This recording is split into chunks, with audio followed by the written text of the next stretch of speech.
sayang sa tinula. Prutas, hindi po... Naglalagay ng prutas sa ulam? Sino bobo ang naglagay niyan? Saan mo nakuha to? Sino ba nagluto ng ganyan? Sino nagluto nito?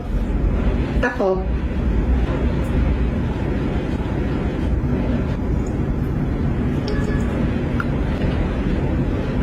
Perfect nito. Grabe. Talaga naglalagay dapat ng prutas pag ulam. Kasi yung pineapple, pwede mo ilagay dito yung pineapple. Gusto mo ilagay mo yung pineapple to. Pizza nga may pineapple, di ba? Hawaiian, yung nalagyan ng pineapple. Ayaw ng iba nun, pero ako gusto ko yun eh. Lahat ng prutas, ilagay mo dito eh. Pwede ka malagay dito, anatilis. Anatilis maliliit. Grabe, huwag ka na magulay. Prutas na lang lahat yan. Oo, alam mo yung fruit salad? Fruit salad, hindi yung dessert. Dapat ulam yung fruit salad. Oo, gusto mo magtayo ng restaurant, tapos yung mga ulam mo, puro may prutas, pangalan mo, hindi pruta.